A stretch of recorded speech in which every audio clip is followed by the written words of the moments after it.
Anthony Jackson is loving your drumming. He starts recommending you, and that leads to you getting the Simon and Garfunkel Reunion Tour. That's correct. And so at that point, you're 23 years old? That is also correct. I started to get called to play with different people live. And I remember that I was playing with Ronnie Cuber at the same club, 7th Avenue South, right? And who walks in the middle of the gig but Paul Simon. Comes up the stairs, sits down 15 feet from me. I don't think I looked at it. I don't think I could. I was just like, oh, shit, it's Paul Simon. So Tom Barney was playing bass. I remember the gig. It was fun. It was a great gig at 7th Avenue. And I had my shit, my sound stuff, you know. And anyway, he stayed for 2-3 tunes maybe, got up and left. So I was like, okay. I didn't know what to think. I didn't know, you know, I was like, did he hate it? What? You know, I didn't know. So the next day I get a call. And he said, Paul really liked it. He wants you to do the tour. How much money you want? And I was like, whoa, what? And I was, you know, I had no idea. And I said, you know, actually I had talked to Anthony before that. I called him that morning and I said, look, man, I don't know what's going to happen, but you know, Paul came down. How much money should I ask for? He goes, well, I know Steve gets this and I get this and you should just ask for this, you know, tell him you got to, you know, give up a bunch of studio dates, you know? So I threw out a number, you know, that, you know, and they, no hesitation. Okay, no problem. And I was like, I should have asked for a little more. Should have gone a little higher. Little higher. What was market rate back then for a gig like that? I mean, I don't know if I'm really at liberty to say. Let's just say I was making $4,500 a week, $4,500, which is not, you know, it's not huge money by any means. But in 1983, for a 23-year-old, it was, you know, I was making $13,000 a year. Mm-hmm. Yeah, you know, for and the sure. the tour was 8 weeks long. So, you know, do the math. I mean, I basically was able to buy my first house with that tour. Yeah.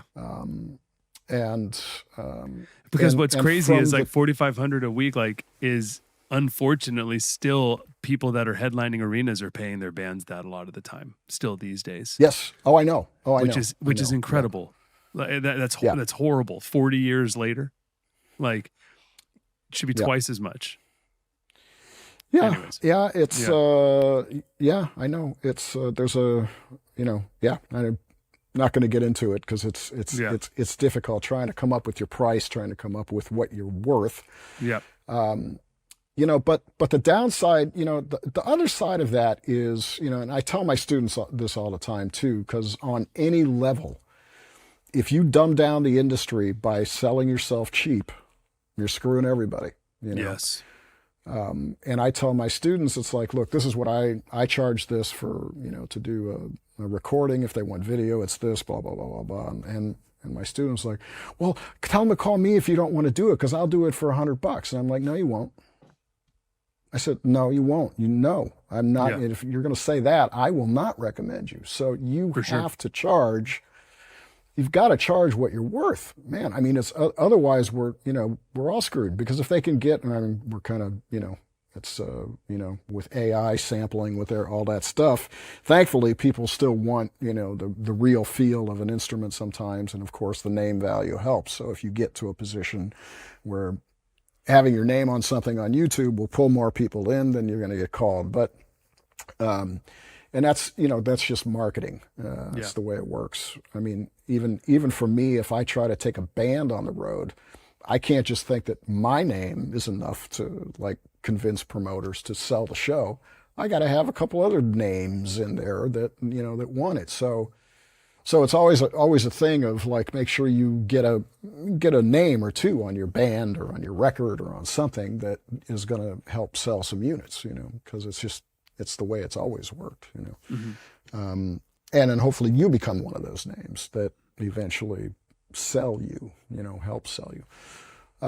But yeah, it's the whole, you know, cutting the value of what we do that, and I know sometimes it's a desperate situation. It's like you want the gig, you want to play, you want to record, and you make that mistake and saying, either I'll do it for nothing or I'll do it cheap, Yeah.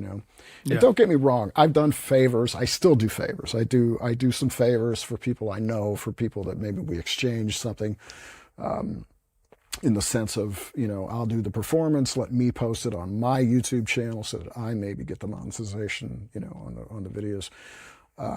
There's different leverage points now. Yeah.